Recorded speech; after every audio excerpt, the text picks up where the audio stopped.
The Falcon and the Winter Soldier. Can you believe this TV show literally broke records and on the premiere, not even premiere date, premiere weekend? Well, what did you expect? I didn't expect much, apparently. I expected a lot from this show, man. I would talk to coworkers at the job, and they knew it was coming. They knew. Now, we're going to review the first episode, the pilot of this show, and say our thoughts on it. But basically, this premiere was... two different storylines, obviously, and lacking in a little bit of action, which is not something that a fan favorite would like to see, right? When it comes to something related to Marvel. But considering on like what happened and how they're playing it out, we can understand why the episode was the way that it is. And there are a couple cameos, so I feel like we should dissect that because I just said a lot of vague stuff. Yeah, and nobody really knows what you're talking about. I think people know what I'm talking about. Well, hold on, man. So I want to talk about the lack of violence in the episode. No, bro. We should talk about the two different storylines first. All right. Because then the stuff comes into play what you're saying. All right, go ahead. All right, so we start off with the Falcon's point of view. Yes. Holding Cap's shield and getting ready to display it in a museum, basically.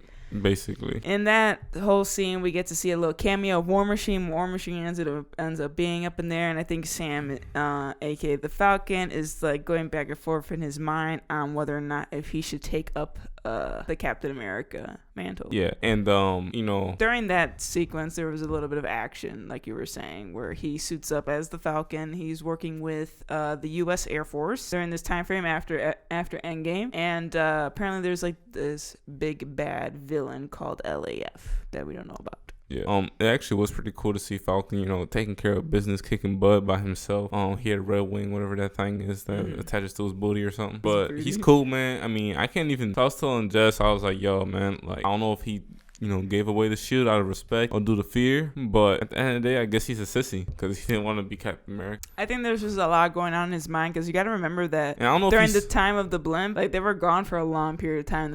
Then they just got plopped back into the world. Yeah. And so then the last thing that some of the Avengers that were taking into the blimp, they're trying to figure out everything, At the same time, Sam's dealing with whether or not if he should take up the Captain America mantle and all that stuff. So I don't know if he's like swole enough either. We also get that guy dressed up as Captain America saying some words like, hey, like, are you gonna take up the mantle or what?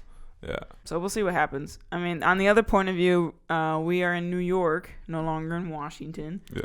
We go over to New York, and that's where Bucky is dealing with some nightmares that have been going on for quite a while now, and he is taking care of those nightmares and going to therapy and stuff like that.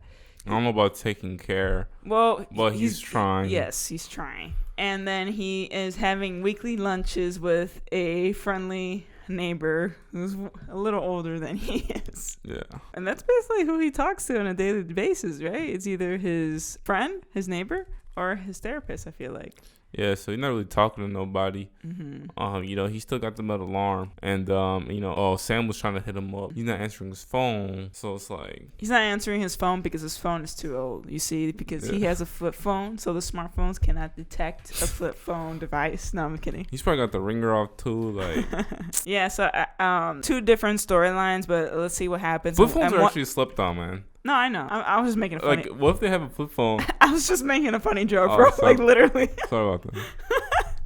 You took that way too hard. But the two separate storylines, but we'll see what happens in the second episode. If something will make them intertwine and talk to each other. See what happens. Let's see what happens. No, but I'm excited. The episode's a little shorter than what they said it was going to be, but hopefully the second episode will be a little bit longer because there's only 6. Yeah, and I agree with what you said, man. I mean, this is phase 4. Yeah. And it's fire. Yeah. WandaVision came up with some heat. Yeah. Let's hope Winter Soldier does the same thing. Yeah. Then you got Loki. Then you got Hawk. Sure. So we got a lot of bangers coming up. We do, yeah. So yeah, man, go check out that show, man. It's fire. Go check out that show on DisneyPlus, streaming now if you haven't checked it out already.